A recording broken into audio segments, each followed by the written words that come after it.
70% of US adults are either labeled overweight or obese today, compared to 30% in 1970. So what has really drastically changed between like now and like 1970?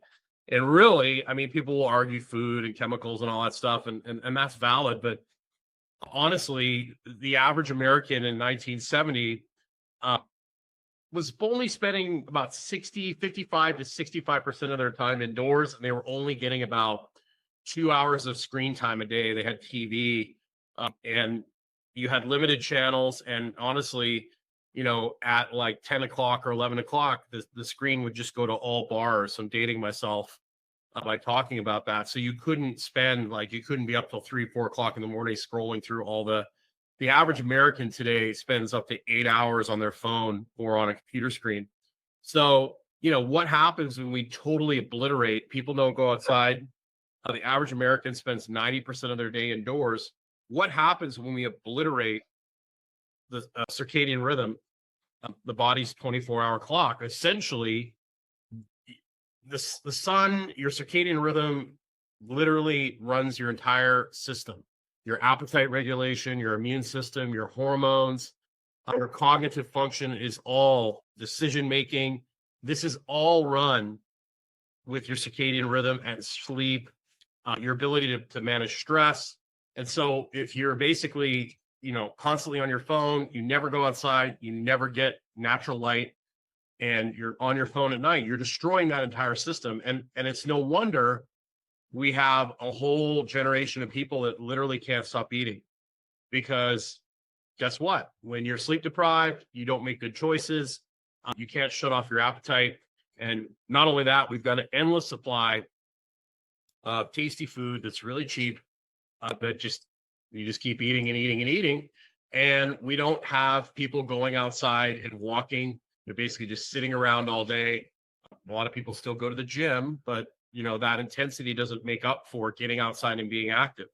So I think the indoor life is really driving this obesity epidemic. And that's why we're looking at, like, I got an email from Groupon the other day, and every offer was a GLP.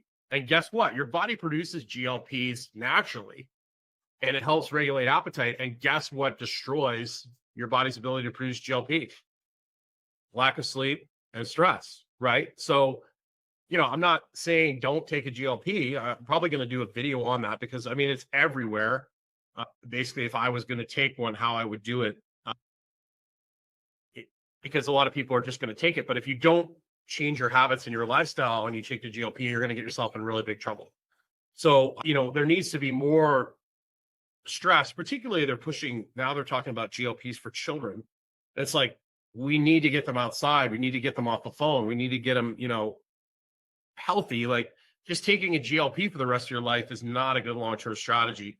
We need to actually fix circadian rhythm. Like, you might get on a GLP and you might lose a bunch of weight, but what are the consequences of being sleep deprived for your entire life? Eventually it's going to bite you on the ass. So, this is so simple to fix, right? Take a 10-minute walk in the morning, take a 10-minute walk at noon, take a 10-minute walk before you go to bed. Open some windows in your house, sit out on your patio, get out several times a day, get off the phone about 2 hours before bed. It's not like it's that tough. If you need to be on the screen, try and do it out on your patio like I'm doing right now. I'm outdoors. Wear blue blocking glasses at night. But these are all really simple things that you can implement that will make a big, big difference. Like, one of the reasons I don't talk about supplements or peptides or all those things, and I don't lead with them, is because I've seen people make unbelievable changes to their life, their body composition, just by getting outside, just by making the 5 fundamentals the foundation. But it's human nature to basically want that quick fix. And, history is basically covered with, all these different supplements and procedures that have been like instant weight loss, solutions that ended up being banned because they were killing people. So, you got to be really careful when these things come out. And there's a whole list of them. Let me actually search it here real quick. Let's get the list of fat loss drugs. Fat loss drugs that got banned. Let's put that in the old chat GPT. Let's see what it tells me. Let's see. Here's the list of all the fat loss drugs that were approved and then later were not approved. Let's see here. Let's go to the top. Sorry. This is kind of a spur of the moment kind of thing. All right. Here's a list of all the fat loss drugs. I can't even pronounce this. Some of Merdina, withdrawal from 2010, other reasons, withdrawal, risk of heart attack and stroke due to cardiovascular toxicity, marketed as appetite suppressant. It was pulled after studies showed elevated heart risk, still found in some illegal weight loss supplements. Of course, the good old caffeine, ephedra, aspirin, banned, linked to 22 deaths, over 800 serious events, including heart attacks and strokes. Widely used in weight loss energy supplements, mini thins banned by the FDA. And I'll say this, ephedra is very effective at fat loss.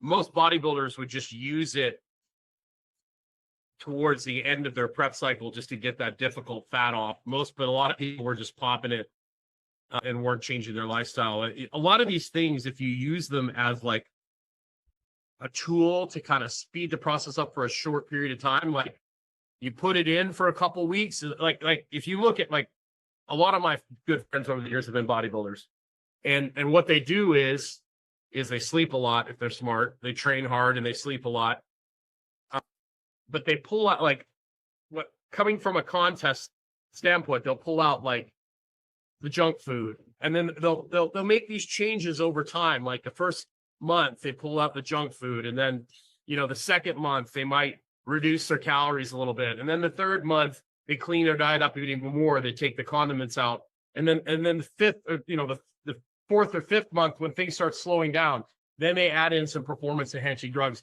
So it's not like they're doing the drugs and the supplements the entire time. They're adding it in as things get more difficult, and that's what people are doing. They're like, well, I'm not going to change my lifestyle. I'm not going to change my diet. I'm just going to take a GLP. It's going to make me magically lose weight. And that's when people get in trouble. So let's see. Lorcaserin, Velvacue, 2020 withdrawal. Increased cancer risks identified in clinical trials. Let me back up here. I went too far.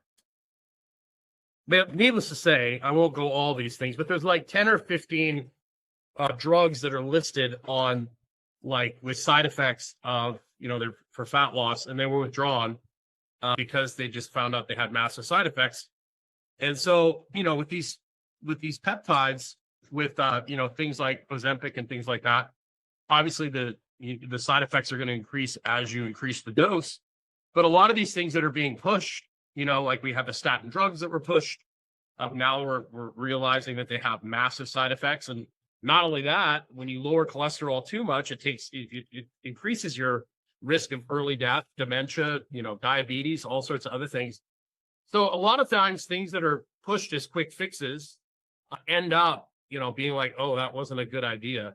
So be very careful to run down, when everyone's running down a path, right? And one of the big mistakes that happens with the GLPs is people take them in a big bolus. Like I've talked to people that have taken the recommended dose, say it's 5 milligrams. They take that 5 milligram bolus, and they literally can't. They don't feel like food makes them nauseated. Like for 3 days, they feel nauseated. They don't want to eat.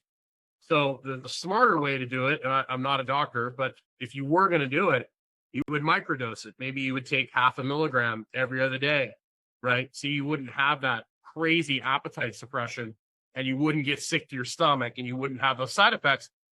But it would take the edge off enough with your cravings, whether it's alcohol, and then you get outside, you fix your circadian rhythm, you get yourself in a better place, and the the GLP takes the edge off. You're not craving ice cream. You're not craving chips. It makes it easier to change your habits. And then if you do it that way, you don't have to take such a high dose. And then your risk of side effects goes down dramatically, right? If used as an assist to enforce and create habits, is great. The problem is when you just take it and you end up like, one, you got to lift weights with it. Two, you got to make sure you get enough protein. A lot of people just stick with the same diet, which is crap, and it's protein deficient, and then they just eat less crap and they'll lose weight, but then they end up looking terrible, feeling terrible. So you want to eat enough protein, you want to microdose, and you want to lift weights when you do it, and you got to change your lifestyle. Because if you just take something that's going to make you lose weight, great, you lose weight, maybe your health markers improve. But being sleep deprived and chronically overstressed over time is going to lead to other problems. The reason you can't shut off your appetite and create better habits is generally because you live an indoor life and you're sleep deprived. If you want to take some things to kind of speed that process up, great, but make sure you fix those habits. Make sure you build your foundation on those 5 fundamental habits. Get outside 3 times a day, walk outside 10 minutes, preferably after meals, eat a protein at every meal. Get the lights off at night. That's so important. High quality water, have social connection. If you build your foundation on that, and then you use some tools, you're going to have a much better chance of success. If you build your foundation on tools, peptides, hormones, and you don't change your lifestyle, it's not going to end well for you. I've seen hundreds of people over the years that are on every supplement, they're on every peptide, they're on every hormone, and they just can't, even the GLPs. I was reading some research that it talked about, if you're chronically stressed and if you're sleep deprived, the GLPs will not overcome that problem, that lifestyle issue. So you want to do everything you can to change your lifestyle and build those good habits so that you don't have to continue upping the dose. And, with any medication, supplement, any intervention, the risk always goes up when the dose goes higher and the intensity goes higher. So you want to use these things as a tool, and you always want to revert back to, I think, and I sound like a lunatic because I keep pounding this into the ground. Circadian rhythm is the foundation of health, and we've created a world that absolutely annihilates circadian rhythm. And I think it's basically been done by design to make you be a complacent, compliant consumer. That's essentially what I think the deal is. You can call me a tinfoil hat conspiracy theory person, but that's basically, what I think. So let's see if anybody has anything to say on Instagram. Dan Greenberg, how are you? Good to see you. So I'm going to get a lot of filming done this weekend. I've been working a lot during the week, coaching baseball. And so I'm busy most of the day. So hopefully I'll get a lot of content filmed this week. Don Davino's making a little appearance there in the background. But I appreciate you watching. Go to my recommended products page if you want to support the show. The show, of course, is sponsored by Pharaoh, my friend Charles Mayfield. Lard-based skin product, awesome. Of course, I've got my Vitality Sisterhood, Vitality Brotherhood. I'm constantly posting stuff in there about habit change, about accountability. I've got workout stuff in there. You're more than welcome to join either one of those groups. Of course, I do coaching as well. You have some different coaching programs. You can go to Vitality Brotherhood, go to recommended products. You can book a call with me if you'd like to talk to me about me helping you basically stay accountable, come up with a plan for you, and help you achieve what your goals are, help you basically get yourself into a better place. But thanks for watching. I appreciate.